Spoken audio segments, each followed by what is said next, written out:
Good evening, everyone. As you all know, my name is Ibrahim Kabir. Uh, I wanted to talk on something that has to do with teaching and learning processes.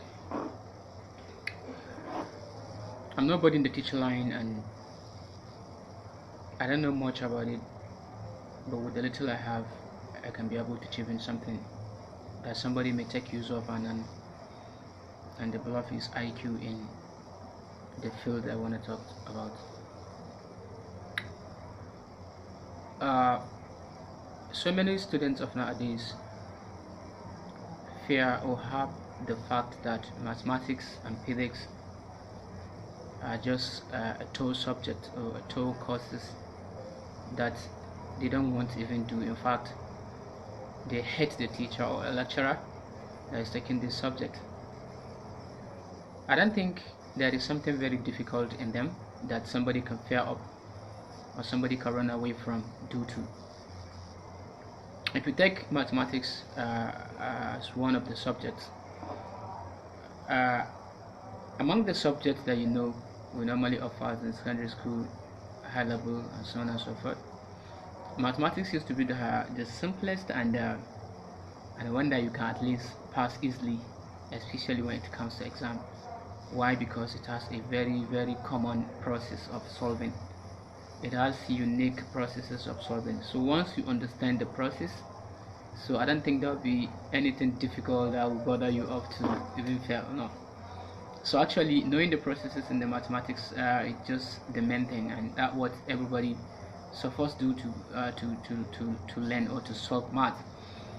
So that is it. Advisably for our students, they should always think that mathematics doesn't follow our ears, our eyes, enter our brain or heart. Never. Mathematics follows our hand to enter our hands, our fingers, to enter our brain. Why? Because mathematics without exercises, I don't think there is anyone of the students or even me myself can understand the concept of the mathematics without you practicing it. That's one of the reasons why in every mathematics textbook you find out that there are a lot of exercises. You see under a topic, you see at least like 50, 60. Some topics have like 100 exercises, A's, B's, C's under one question. Why? Because it employ you to like practice it over and over. Due to the practice you're going to be making, you will be able to grasp or get or understand, you master the process of solving it. So this is what I can say about mathematics.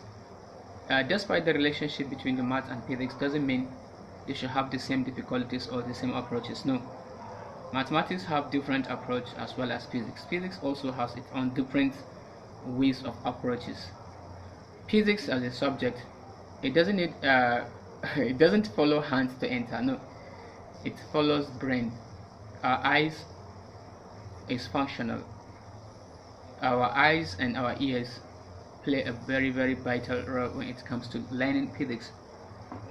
By only practicing, I don't think you can get it 100%. You have to always listen and watch what the teacher is doing.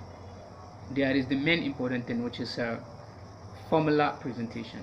The formulas given to you, or the formula presents to you, will be the one to hold on. You have to memorize it. Physics needs extra reasoning. It needs cramming. In fact, beside understanding what gives a very good way to solve physics is just the cramming.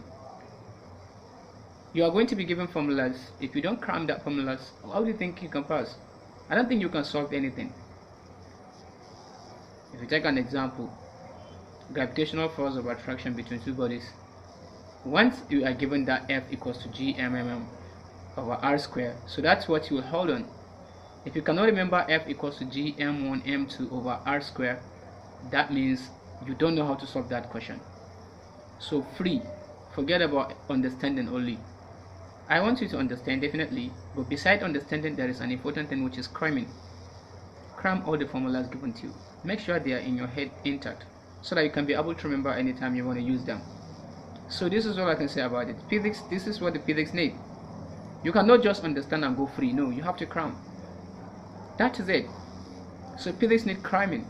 You have to cram the formulas given to you if you really want to pass. And you need to be extraordinary thinking. Think, read, further your investigation, and be memorizing whatever you get there. That is the way for you to pass physics.